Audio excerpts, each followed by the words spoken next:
मोदी जी कहते हैं कि चाय बेचने वाला प्रधानमंत्री बना, लेकिन चाय असल में तो कानू जाति का ही पेशा है।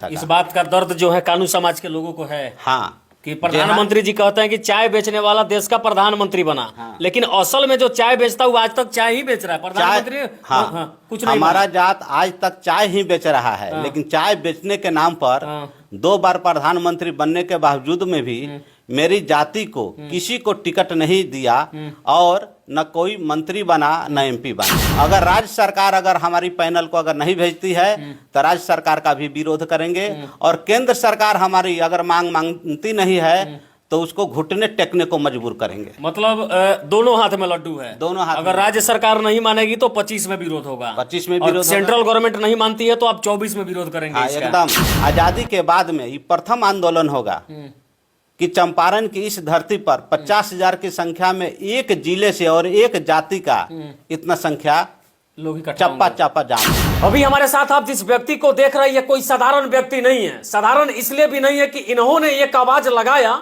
और इनके एक आवाज के बदौलत चंपारण के कोने कोने से 7 तारीख को मोतिहारी में 50,000 की संख्या में लोगों का एक पूरा हुजूम जो है उमड़ करके आने को तैयार है। पता नहीं 7 तारीख को मोतिहारी में होगा क्या। ये लोग 50,000 लोगों को बुला के करना क्या चाहते हैं। और जिस व्यक्ति को आप देख रहे हैं, जो कार्य नेता या कोई आदमी पैसा बांट के नहीं कर पाता, वो काम केवल भरत जी आवाज लगाए और हजारों हजार की संख्या में चंपारण में लोगों को बुला रहे हैं। बाकी ये कर क्या रहे हैं, क्यों कर रहे हैं, इसके पीछे क्या कुछ कहानी है, ये सोचते क्या है, इस पे हम इनसे चर्चा करेंगे। सबसे पहले स्वागत है सर आपका। आपके चैनल को भी नया वर्ष की शुभकामना, आपको भी। अच्छा, क्या नाम है सर आपका? मेरा नाम भरत प्रसाद गुप्ता हुआ। अच्छा भरत जी, आपने एक आवाज लगाया और चंपारण के गली गली से लोग जो है चंपारण की तरफ आने को तैयार हैं। आखिर आप बुला क्यों रहे हैं लोगों को? मैं अपने जाति के लोगों को इसलिए बुला रहा हूँ ताकि समय आने पर हम लोग आवाज दिए हैं। पहले तो जाति जनगणना हुआ है। जाति जनगणना जब हो गया तो हम लोग अति पिछड़ी जाति में आते हैं, और हम लोगों का मानना है कि हमारी जाति की आबादी के हिसाब से हम लोग को अधिकार आज तक नहीं मिला है। उस अधिकार को लेने के लिए हम लोगों का हर घर से 1-2 आदमी का भागीदारी सुनिश्चित किया गया है। 7 जनवरी बापू सभागार समेत पूरे मोतिहारी का चप्पा चप्पा जाम होगा। चप्पा चप्पा जाम होगा, ये सोच लिए हैं आप? एकदम। अच्छा, तो ये जो कार्यक्रम आप कर रहे हैं, ये जो समारोह आप कर रहे हैं, इसमें कितने लोगों को बुला रहे हैं आप?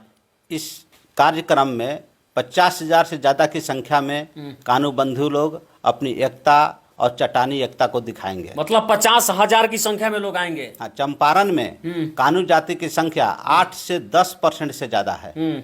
जनसंख्या के हिसाब से देखा जाए तो आज तक हमारे जाति में कोई भी सांसद नहीं बन पाया है। और मोदी जी कहते हैं कि चाय बेचने वाला प्रधानमंत्री बना, लेकिन चाय असल में तो कानू जाति का ही पेशा है।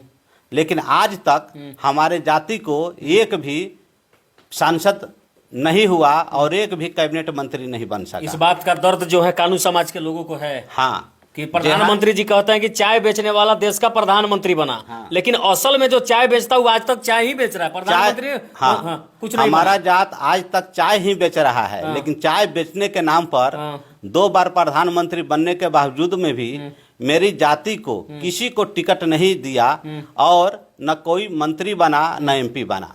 अच्छा, आप जिस बापू सभागार की बात कर रहे हैं जहाँ पे आप सभा करेंगे, वहाँ पे लोगों की बैठने की क्षमता 3,000 है। 3,000 है। उसके अलावा 10,000 लगभग कुर्सी हम लोग लगवा रहे हैं। उसके अलावा 10,000 कुर्सी और लगवा रहे हैं बाहर, इस कार्यक्रम को करने के लिए। इस कार्यक्रम को करने के लिए। अच्छा भरत जी, एक बात बताइए, आप एकदम साधारण से व्यक्ति हैं, लोगों का हमेशा समाज में सेवा करते रहे। आपको मैं बहुत पहले से जानता हूँ, लेकिन कैसे लोगों को बुलाने के लिए घर दरवाजे तक जाना पड़ा क्या कि आप आइए मोतिहारी चंपारण में? यह आंदोलन शुरुआती समय में छोटा आंदोलन का रूप था। यानी होली के पहले होली मिलन समारोह हम लोगों ने किया था, और उसी का रूपरेखा धीरे धीरे तैयार करते करते लोगों ने जो हम लोग जो आए हुए थे, इकट्ठा हुए थे, उन लोगों ने बोला कि आप आगे बढ़ कर के आइए, तबे जाकर के आंदोलन होगा। और ये चंपारण की धरती मैं कर्म भूमि रही है बापू की, और उसके बाद में हम लोगों ने तो देखा नहीं है कि उस आंदोलन में कितने लोग थे, लेकिन आज़ादी के बाद में ये प्रथम आंदोलन होगा कि चंपारण की इस धरती पर 50,000 की संख्या में एक जिले से और एक जाति का इतना संख्या लोग इकट्ठा चप्पा चप्पा जाम होगा, चप्पा चप्पा जाम हो जाना है। हाँ। अच्छा, ये जो समारोह आप कर रहे हैं, जो लोगों को जुटा रहे हैं, जो आंदोलन चल रहा है, इसका मुख्य मकसद क्या है? मुख्य मकसद है राजनीति में भागीदारी, राजनीति में भागीदारी, और हमारे जाति को अनुसूचित जाति का दर्जा मिले। मतलब कानू समाज के लोगों को अनुसूचित जाति के सूची में उसको दर्ज किया जाए। 2005 में आदरणीय लालू जी ने विधानसभा और विधान परिषद से पास कराकर केंद्र सरकार को भेजा, लेकिन केंद्र सरकार ने इसको मानने से इनकार कर दिया। 2015 में माननीय नीतीश कुमार जी ने यहाँ से पैनल बना करके भेजे केंद्र को, केंद्र सरकार फिर हमारी चीज को मानने से इनकार कर दिया।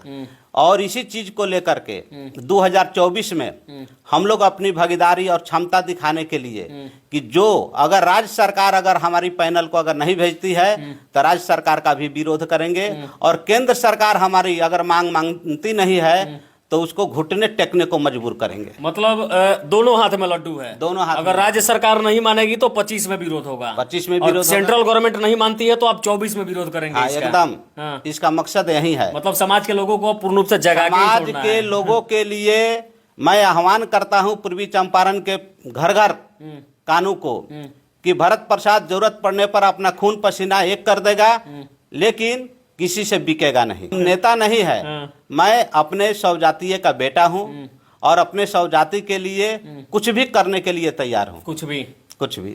अच्छा, उस दिन 50,000 की संख्या में लोग आएंगे तो मोतिहारी का हर विधि व्यवस्था खराब हो जाएगा, चप्पा चप्पा जाम हो जाएगा, लोगों को समस्याएं होने लगेंगी। लेकिन भरत जी, इस सब करके क्या चाहते हैं आप?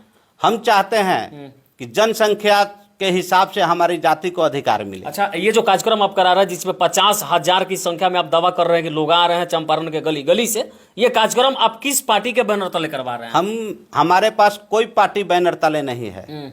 हम लोग जो संगठन बनाए हैं, एक हमारे माननीय शेरे दिल शंभू बाबू अध्यक्ष बनाए गए हैं सर्वसम्मति से, मुझे सेक्रेटरी बनाया गया है। इस तरह से हमारे अनिल बाबू को उपाध्यक्ष बनाया गया है, संयोजक भोला बाबू को बनाया गया है। इसका कानू विकास मंच के अध्यक्ष डॉक्टर ओम प्रकाश जी पहले से हैं, उनका भी विनम्रता से मैं उनको बधाई देता हूं कि उनके बैनर तले और हम लोगों की अध्यक्षता और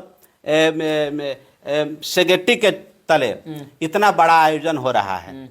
और इस आयोजन के लिए मैं अपने स्वजातीय बंधु को लाख लाख बधाई भी देना चाहता हूं नए वर्ष पर, कि इतनी उमंग के साथ 2 दिन इस ठंडी में रथ यात्रा निकला।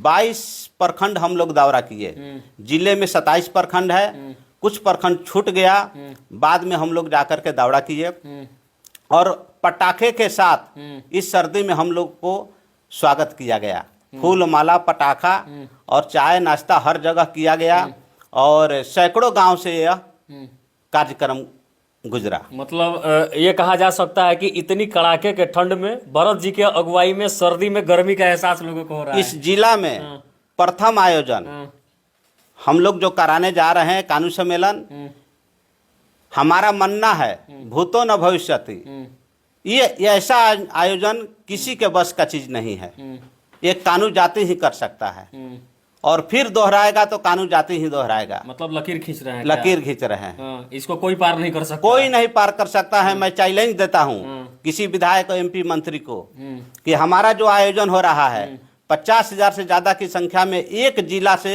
लोगों को, एक जाति को इकट्ठा करना इतना दूसरे के लिए संभव की बात नहीं है। क्या बात है। चलिए, बाकी आप भरत जी को सुन रहे थे, अभी हमारे साथ इस कार्यक्रम के उपाध्यक्ष महोदय भी है, इनसे भी हम बातचीत करेंगे। स्वागत है सर आपका। बहुत बहुत धन्यवाद क्या परिचय है आपका? मैं अनिल कुमार गुप्ता, जिला आयोजन समिति के उपाध्यक्ष, पूर्व जिला परिषद भारत आदापुर।